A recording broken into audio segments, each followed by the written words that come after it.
once men, great kings of men. Then Sauron the Deceiver gave to them 9 rings of power. Blinded by their greed, they took them without question, one by one, falling into darkness. Now they are slaves to his will. They are the Nazgul, ring wraiths, neither living nor dead.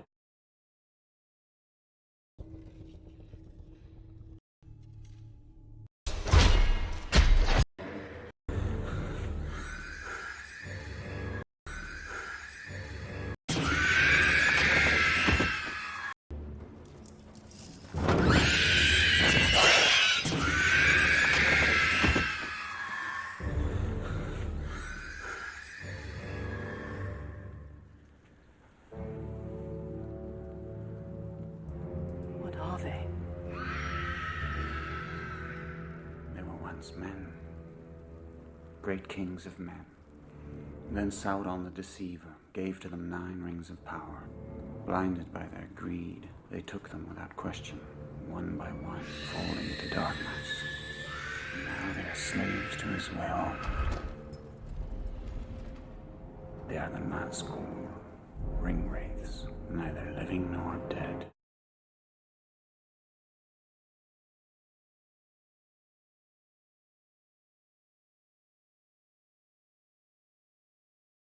The 9 Nazgul, Sauron's most terrible servants. Being enslaved in the darkness, incapable of acting with a will of their own, they became subjects of an evil, malicious master. Bound completely by the wicked rings who consumed them, they lived a never-ending nightmare in the unseen. Terror went with them, and few could withstand their power. Who were the Nazgul? What abilities and powers did they possess? And why were they invisible? This is the complete history and explanation of Sauron's most dreaded servants. When the Dark Lord Sauron forged the One Ring in the 1600th year of the Second Age, he finished a grand scheme that had been in the making for centuries. Desiring to bring the elves under his vigilance, Sauron disguised himself as Anatar, an emissary sent from the Valar. The elves of Ostinethil welcomed him, for his knowledge was great, and the elves that here abode ever wished to increase their skill in crafting and smithing, hoping to make Middle-earth as beautiful as the Blessed Realm, the land of the Valar. And here it was that Sauron found a weakness in their hearts as he perceived it, and he flamed in them a lust to create great artifacts that would enhance the beauty of Middle-earth. Under his guidance, the elven smiths of Ostinethil reached their peak of smithcraft and created the Rings of Power, artifacts meant to slow the decay of time. But Sauron forged in secret a Master Ring, intending to dominate, control, and order the subjects that held the lesser rings. However, the elves was not so easily swayed, for when Sauron put on his Master Ring and read over the ring script with his sorcery, they immediately became aware of his intentions and took off their rings. Sauron was filled with wrath, and he brought war upon the elves. The Rings of Power were retrieved in the sack of Ostinethil, but Sauron was defeated and his dominion diminished. The Dark Lord retreated to his abode in the east, and he there thought out new plans regarding his powerful artifacts. Originally, these rings were meant to slow the decay of time and also to enhance the powers of their possessor. But Sauron perverted the rings and accursed them, and they were all twisted to his malicious purposes. These he gave, for their ultimate corruption and enslavement, to those who would accept them out of ambition or greed. 7 he gave to the Dwarf Lords, and 9 he gifted to the race of men. The dwarves were not enslaved, for they would not submit to any other will than their own, but men, they proved easier to ensnare. Those who used the 9 rings became mighty in their day, kings, sorcerers, and warriors. They obtained glory and great wealth, for the rings enhanced their native abilities, and yet this turned to their undoing. They had, as it seemed, unending life, Yet life became unendurable to them. Using the rings to their fortune, their spirits were consumed, and they faded from the seen world and entered what is known as the unseen, the realm of shadows. Both the seen and the unseen world exist at all times, but mortals live in the former and wraiths in the latter. The lesser rings of power had abilities directly derived from Sauron, and that was what caused their wares to fade, for Sauron was a Maya spirit and lived in both worlds at once. One by one, they fell under the thraldom of the ring that they bore, and under the domination of the one, which was Sauron's, and they became forever invisible save to him that wore the ruling ring. They appeared only as shadows in the seen world, but their terrible presence could always be felt. It is not exactly known when these men received the rings, but it must have been sometime after 1697th year, when Sauron first recovered the rings, and before the 2251st year, when the Nazgul first appeared. To estimate their first appearance, another interesting question arises. Who were the 9 men? Of the 9 men that received the Ring of Power, we know only a few. Only one is known by name, Khamûl the Black Easterling, the Shadow of the East. Khamûl was referred to as the second in command of the Nazgul, and he would be in charge of the fortress of Dol Guldur at the end of the Third Age. In the 1800th year of the Second Age, it is said that Sauron expanded his power towards the east, and it is during this period that Khamûl likely received his Ring of Power.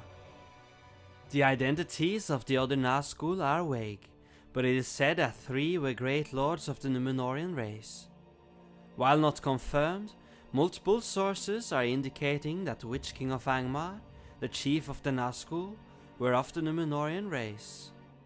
Tolkien explicitly stated that the Witch King was probably of Númenórean descent, and also mentioned that he was taller than the other Nazgul present at Weathertop.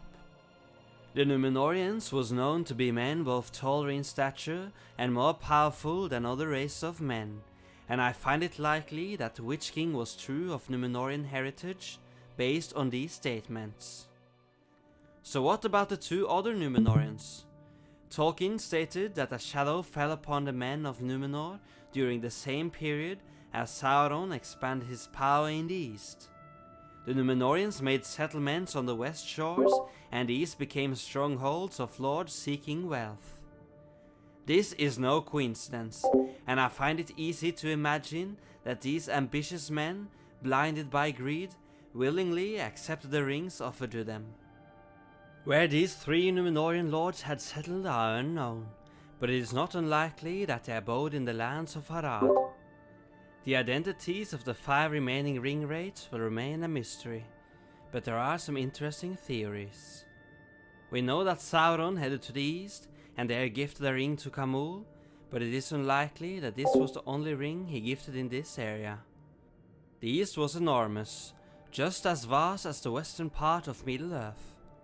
Conquering the entire east would leave no enemies behind and would secure Sauron's eastern flank. There were probably multiple kings in the east, at least on the wide steppes of Rhûn, and possibly even in Khand. I am inclined to believe that the 5 remaining rings were gifted in the east, 4 rings to lords and kings on the steppes of Rhûn, and 1 ring for a king or lord of Khand.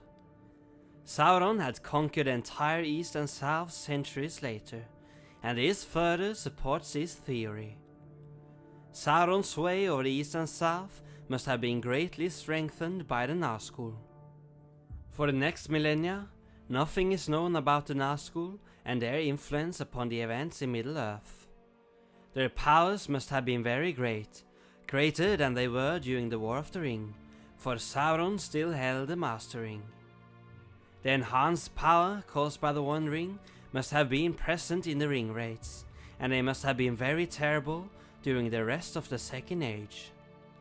Their role was probably to induce fear and make men submit to Sauron's rule.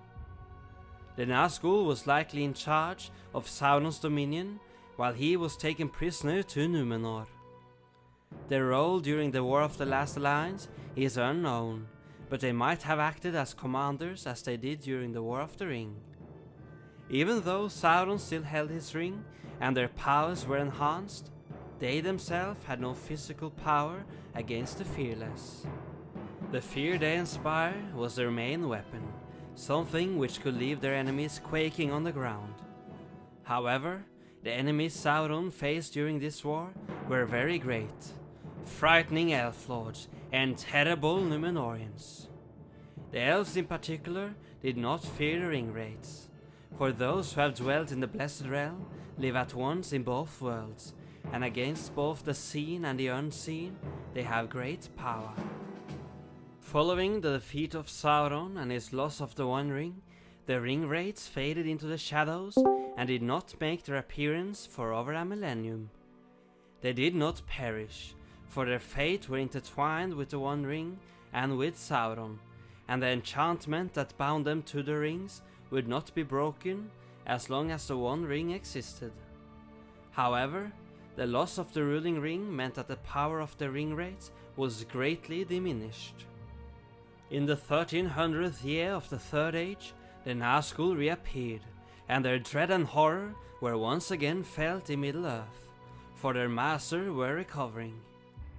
Seeing how powerful the Dunedain had become in the south, Sauron dispatched the chief of the Nazgûl to the north, seeing hope in destroying the Northern Kingdom, who had already divided into lesser realms. Thus, it was that the chief of the Nazgûl gained his name, the Witch King of Angmar, for he established the kingdom of Angmar in the north, and many evil creatures and sorcerers took abode there. The kingdom of Rhudaur was usurped by evil hillmen, and the kingdom of Cardolan fell to a combination of war and plague. It was during the Great Plague that the Witch King sent evil spirits to Cardolan, and the mounds of Tirn Gorthad, where the kings and queens were buried, were occupied. These mounds later became known as the Barrow Downs, and evil spirits took abode in the dead and became the horrifying Barrow-wights. The Witch King must have derived much skill in the sorcery of Sauron, for he was able to control the weather in the north, and he prolonged the frost and sent storms of cold after the Dunedain. At last, after centuries of conflict, the Witch King managed to conquer the last kingdom. King Arvedui escaped, but perished later in a storm sent by the Witch King. But the kingdom of Gondor came to Arnor's aid, and in the battle of Fornos that ensued, the forces of the Witch King were utterly crushed. At last, when all was lost, the Witch King himself rode with a terrible cry at the chief commander of Gondor, Eärnur. Eärnur was a fearless man, and would have withstood the Witch King, but his horse bore him away out of terror, and Eärnur was disgraced. It was at this moment that the famous prophecy of Glorfindel was uttered. "Do not pursue him, he will not return to this land. Far off yet is his doom, and not by the hand of man will he fall." The Witch King vanished from the north, for his mission was accomplished. Arnor was history. After the successful destruction of the Northern Kingdom, the Witch King returned to Mordor and gathered there all the Ringwraiths. 2 decades later, the Ringwraiths came through the pass of Cirith Ungol and laid siege to Minas Ithil. This they conquered 2 years later, and Minas Ithil became ever after a place of fear and terror, and was renamed Minas Morgul, the Tower of Black Sorcery. When Eärnur ascended the throne, he was challenged to single combat by the Lord of Morgul, and was reminded of his disgrace in the north. The steward Mardil held Eärnur back, but 7 years later, the challenge was repeated, and Eärnur went past the gates of Minas Morgul with a small escort of knights. Eärnur and his companions were never seen again, and it was ever after believed that the last king of Gondor had been captured and tortured for long years of sorrow. The line of kings was broken, and would not renew until the coming of Aragorn and Elessar a millennia later. In the following centuries, the Ringwraiths prepared for their master's return. and they continued to challenge the power of Gondor to keep them occupied and to weaken their strength. In the 2475th year of the Third Age, the Witch King unleashed the Black Uruks of Mordor, a new powerful breed of orcs. It is not known if the Witch King was responsible for this new race of orc, but it is not unlikely considering his skill in sorcery. When Sauron declared himself openly in the 2951st year of the Third Age, the Nazgul had long prepared for his return. For almost 2 millennia, Sauron had searched for the One Ring in vain, but this quickly changed in the 3017th year of the Third Age, when the creature Gollum was taken and questioned. Sauron learned much from Gollum, and he knew now that the One Ring was held by a creature named Baggins, who resided in an unknown land named the Shire. So it was that the Lord of Morgul attacked Gondor, but this was a diversion, for Sauron's chief purpose was to conceal the hunt for the ring. Therefore, when Osgiliath was taken and the bridge broken, Sauron stayed the assault, and the Nazgul were ordered to begin the search for the ring. Initially, Sauron had been reluctant to do so until he knew precisely where the ring was, for the Nine induced a fear so terrible that the wise would quickly unmask the plot and counteract. But Sauron resolved that no others would serve him in this case but his mightiest servants, who had no will but his own, being each utterly subservient to the ring that had enslaved him. The Nine also had other advantages. They were drawn towards the ring, and at all times they smelled the blood of living things. Other servants might have attempted to claim the ring for themselves, but this was not the situation with the Nazgul, who were completely enslaved by Sauron. The hunt for the ring is a complicated chain of events, and I will not go into full detail about his pursuit, as that is a topic of its own. The Nazgul eventually reached the Shire and split into two groups, maintaining secrecy and stealth. Khamûl with 3 others was to search the Shire, while the Witch King and the remaining 4 guarded the borders. The Witch King himself went to the Barrow Downs and roused there the Barrow Wights, and all things of evil spirit were on the watch with malice in the Old Forest and on the Barrow Downs. Meanwhile, Khamûl had perceived the presence of the ring, but a river was a barrier to his sense of movement, and he lost track of the ring bearer. Tolkien never explained the Ringwraith's fear of water, but all except the Witch King were unwilling, except in dire need, to enter water or to cross streams. In the following days, the ring-bearer faced many threats, but ultimately managed to escape unharmed to the village of Bree.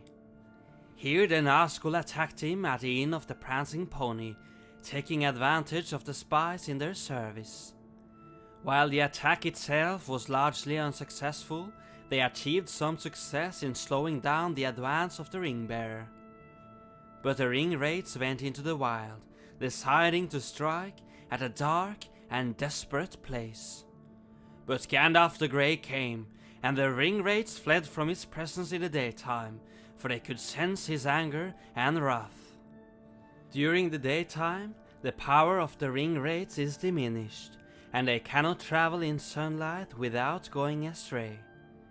They themselves do not see the world of light, but they see shapes of beings which only the sun destroys. Therefore, it is in the dark that they are most to be feared, for they perceive many signs and forms that are hidden from mortals. It was thus that Gandalf was assaulted upon the hilltop of Amon Sur. Such light and flame had not been witnessed there since the war beacons of old. Gandalf held the Nazgul back and managed to escape, and 4 of the Ringwraiths pursued him northwards. Gandalf's intervention would prove to be of utmost importance, for he drew away 4 riders from the attack that later took place, for the Lord of Morgul assaulted the ring-bearer at Weathertop. Most of Frodo's companions were filled with terror and shrunk to the ground,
You